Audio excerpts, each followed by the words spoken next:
Olá, gente, tudo bem? Estamos aqui para mais uma aula. Desta vez nós trataremos do raciocínio hipotético-dedutivo, em mais um esforço de apresentarmos como a lógica pode ser aplicada à ciência. Faremos isso tentando definir o raciocínio hipotético-dedutivo e apresentando suas características, também uma breve avaliação dela, ok?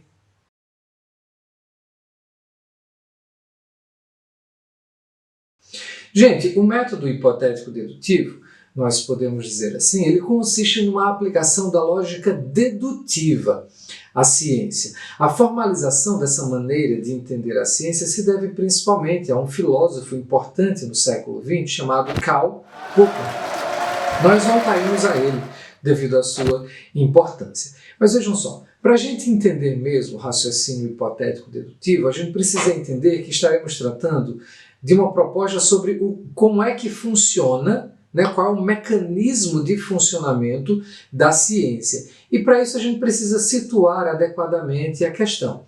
Para os filósofos que debatiam esse tema, em filosofia da ciência, não importa tanto como é que as descobertas científicas elas são feitas. Importa mais como é que as teorias ou as hipóteses científicas elas se relacionam com os fatos. Veja, o modo como teorias e hipóteses se relacionam com os fatos vai tornar essas teorias ou hipóteses justificadas.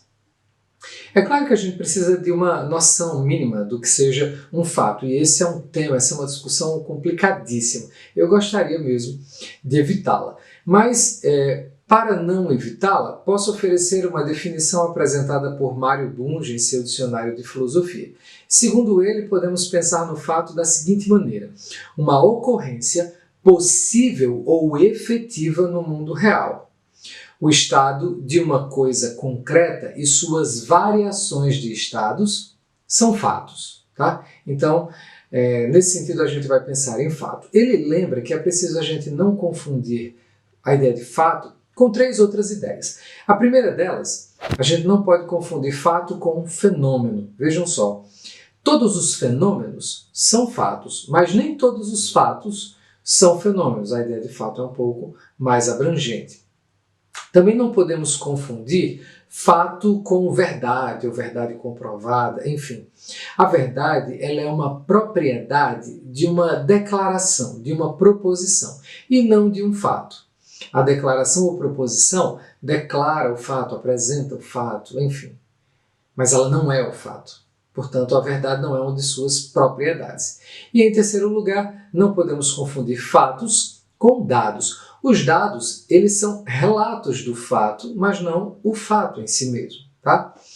Essas três coisas. Voltemos então à nossa questão sobre a justificação de teorias ou hipóteses científicas. Justificar é fazer uma declaração para mostrar por que uma teoria ou hipótese científica deve ser aceita. Então, é oferecer uma razão para que algo seja crível. Os filósofos da ciência, eles pensaram basicamente em duas maneiras pelas quais teorias e hipóteses poderiam ser verificadas. A primeira delas é pelas quais elas poderiam ser justificadas. A primeira delas é verificando as teorias e hipóteses. A segunda maneira, nós veremos, é pela tentativa de falsear teorias e hipóteses, ok?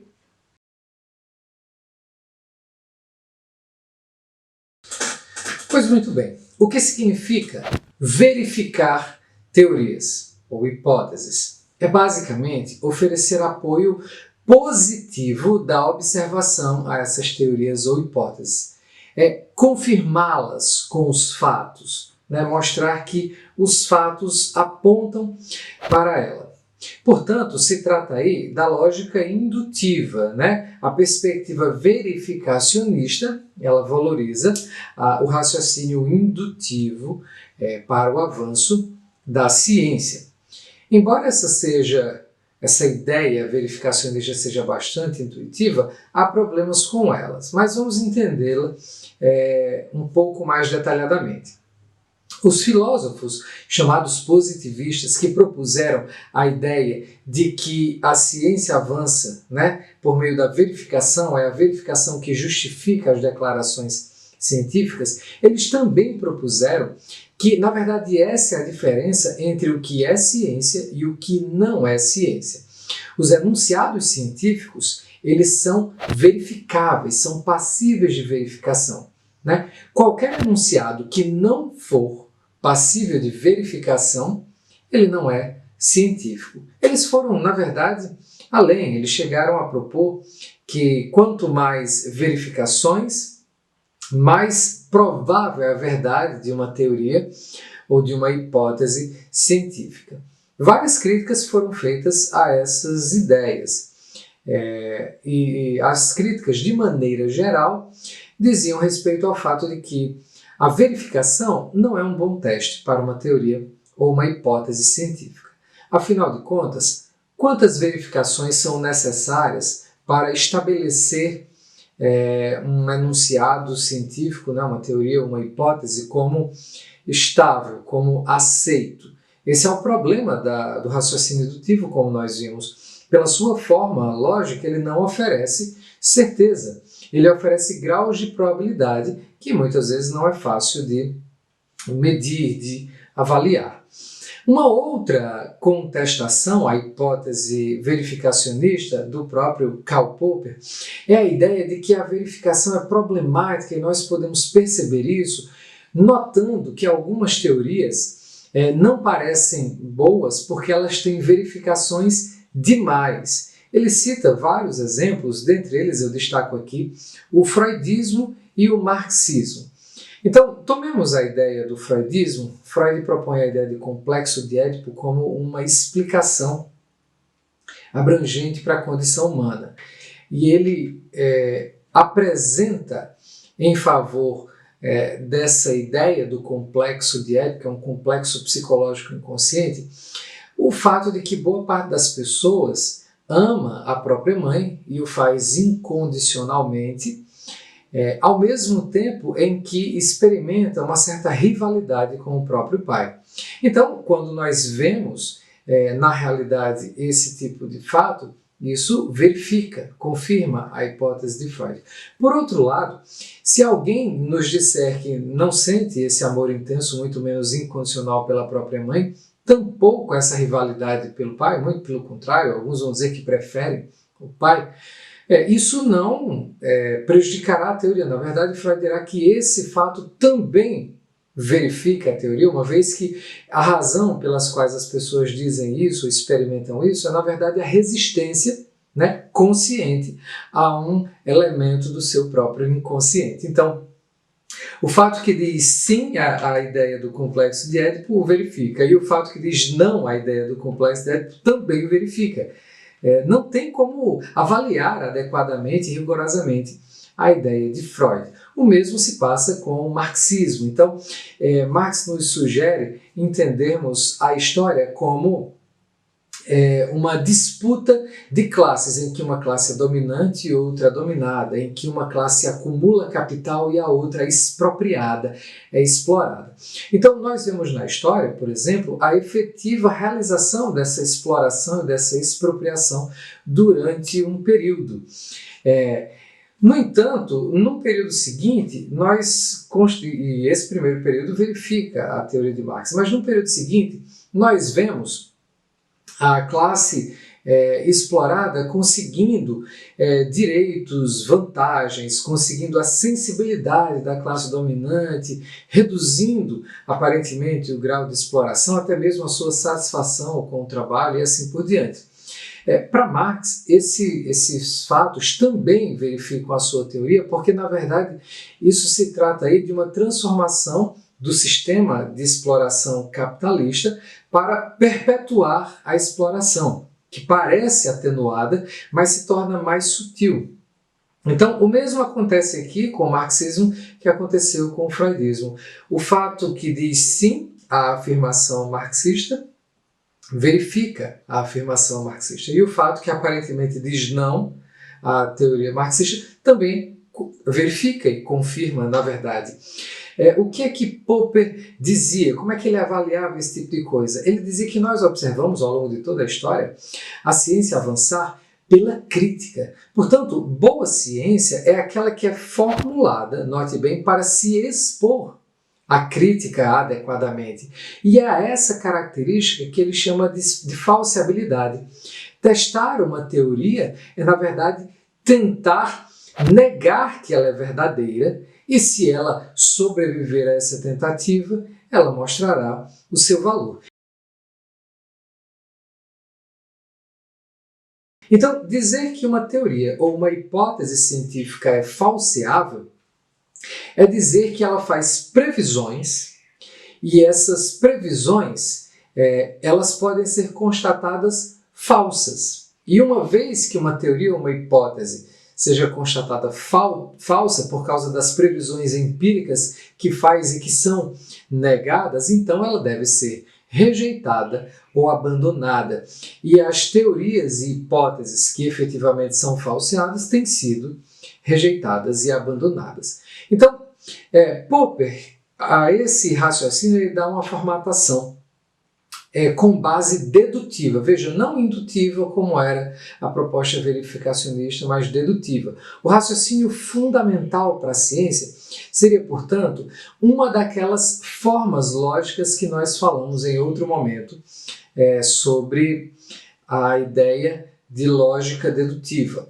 É uma forma que assume, uma das formas que assume o raciocínio condicional, o modus tollens. Então, o raciocínio condicional, ele oferece como premissa uma condição, se P, então Q. Como segunda premissa, ele oferece a afirmação ou negação do antecedente, que é o primeiro termo, P, ou do consequente, que é o segundo termo, Q. No modus tollens, se trata aqui da negação do consequente. Então, se P, então Q. Ora, não que. Logo, e isso nós podemos inferir com certeza dedutiva, não P.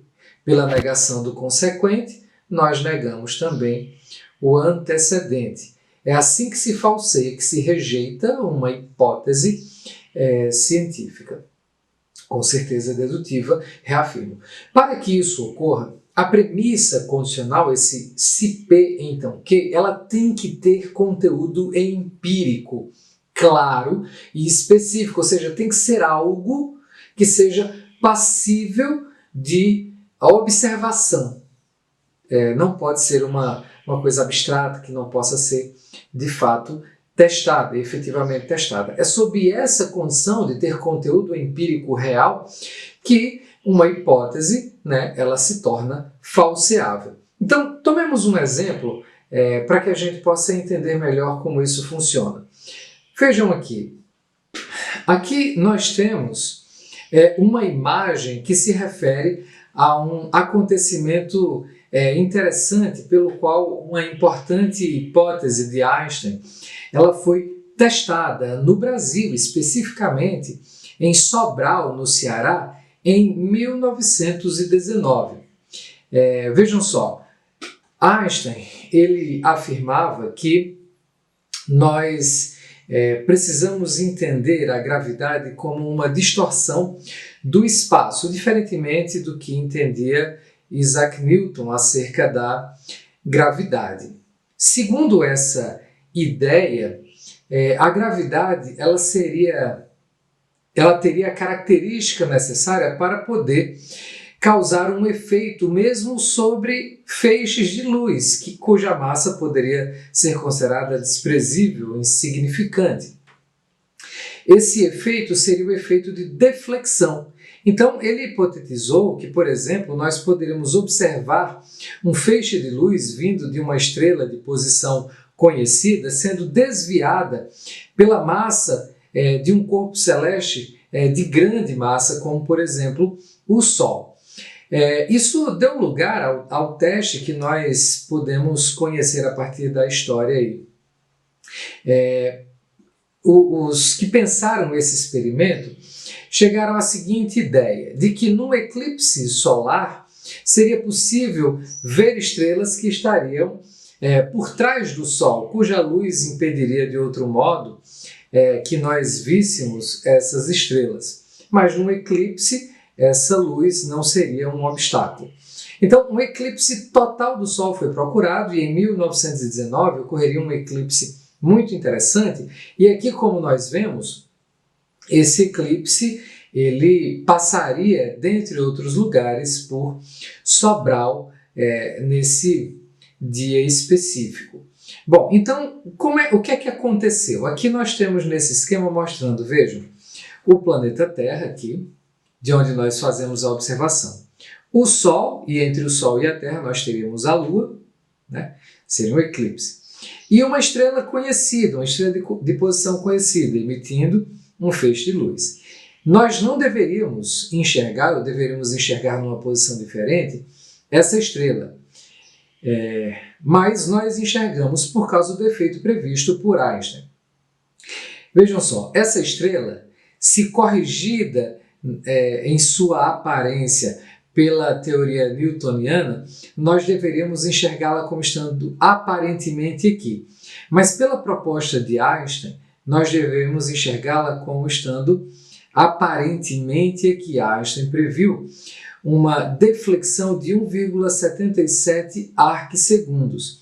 E foi justamente essa a observação que foi feita nesse dia. Portanto, se não tivesse sido feita a observação, segundo a proposta de Popper, né, uma afirmação tão ousada como esta, nós poderíamos rejeitar, e o próprio Einstein entendeu isso e falou sobre isso, que nós poderíamos ter rejeitado. Então vejam, aqui nós temos um infográfico para tornar mais clara a posição das estrelas fixas no céu, conhecidas. Com a luz do Sol nós não veríamos essa estrela, mas no eclipse sim. Só que as estrelas estão numa posição diferente daquelas onde elas deveriam estar, referente à sua posição real nos céus. Nós vemos diferente por causa do Sol que desvia. Então veja, a estrela que deveria estar aqui, nesse ponto, ela se encontra neste ponto aqui. A estrela que deveria estar aqui nesse ponto se encontra nesse. Percebem? E isso nós podemos ver pelas imagens que foram feitas das fotografias tiradas neste dia de observação, lá em Sobral, como nós podemos ver aqui nessa outra imagem.